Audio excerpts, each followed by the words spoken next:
Ini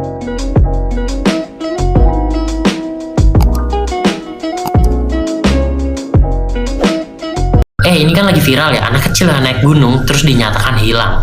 Yang agak aneh adalah dia nggak berasa hilang. Dia itu cuma berasa jalan doang beberapa jam. Nah, ngomongin masalah kasus itu, ini gue dapet cerita yang lumayan mirip. Dimana orang itu tuh nggak berasa hilang, padahal dia itu hilang berhari-hari. Jadi cerita ini tuh dikirim sama seseorang bernama Fajar. Di tahun 2006, Fajar ini umurnya 14 tahun.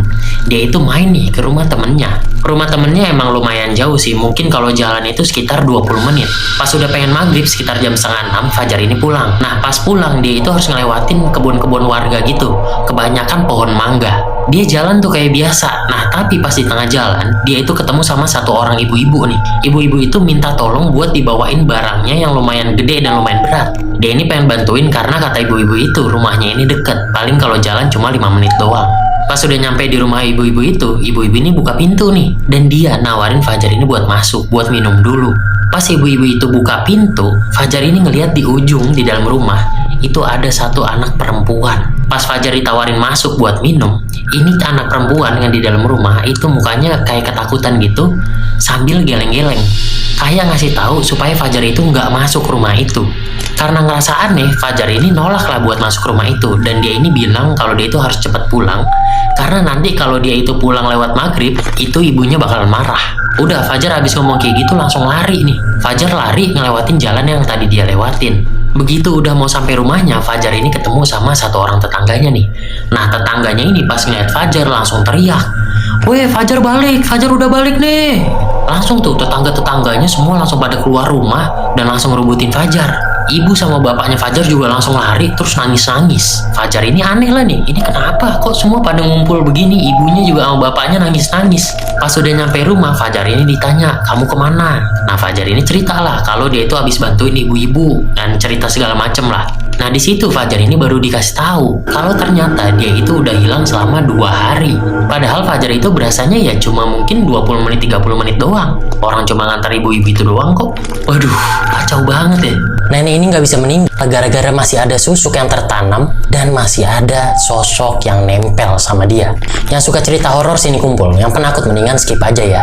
Jadi beberapa waktu yang lalu kan sempat viral ya masalah susuk. Nah, ini gue dapet kiriman cerita dari seseorang yang nggak mau disebutin nih namanya. Kita sebut aja namanya Ica. Jadi Ica ini punya seorang nenek dari sisi ayahnya ya. Dan neneknya ini berasal dari Jawa Barat. Kita sebut aja neneknya ini Nek Imah. Nek Imah ini bisa dibilang masih cukup kental lah masalah ilmu-ilmuwan. Di tahun 2016, Nek Imah yang umurnya pada saat itu udah 90 lebih, itu udah nggak bisa ngapa-ngapain. Jadi cuma bisa tiduran aja di kasur.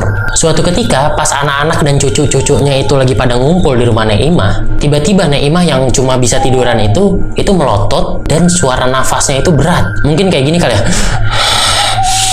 Anak-anaknya ini semua pada panik, langsung ngebawa Nek Imah nih ke rumah sakit. Tapi berminggu-minggu di rumah sakit, ternyata Nek Imah ini keadaannya ya nggak membaik juga. Anak-anaknya ini pada ngerasa kalau misalkan ya udah deh bawa pulang aja. Kalaupun memang meninggal, nanti meninggalnya di rumah aja. Udah, akhirnya dibawa pulang tuh. Setelah dibawa pulang, masih kayak gitu juga. Sampai ketika 2 minggu kemudian mungkin ya setelah di rumah, itu ayahnya Ica mimpi. Ayahnya Ica itu mimpi kalau dia itu didatengin sama ibunya, Nek Imah. Di mimpinya itu, Nek Imah ini minta tolong sama ayahnya Ica buat dikeluarin susuk-susuk yang ada di dalam tubuhnya dan juga ngebuang atau ngelepas makhluk yang nempel sama dia.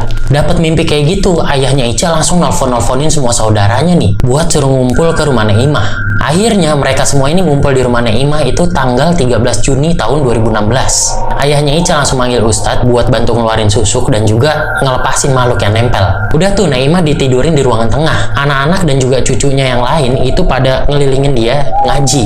Dan itu kata si Ica ngeluarinnya lama banget. Kurang lebih sekitar 12 jam 13 jam. Dan baru selesai jam 7 malam dari pagi. Sebelum susuk yang paling terakhir itu dikeluarin, Ustadznya ini ngomong, ini kayaknya kalau dikeluarin yang terakhir, ini Nek Imah bakal langsung meninggal. Jadi anak-anaknya ini disuruh pada merhatiin deh. Biarin aja cucunya yang lagi pada ngaji itu tetap ngaji. Ustadznya ngeluarin tuh susuk terakhir. Susuk terakhir itu panjangnya segini katanya. Nek Imah yang tadinya nafasnya berat gitu ya, tiba-tiba nafasnya langsung hilang. Dan ya matanya tetap melotot.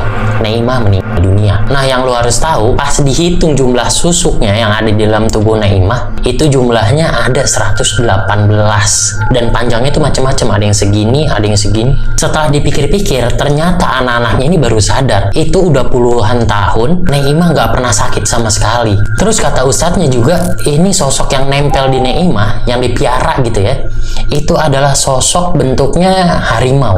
Wih, kacau sih ya.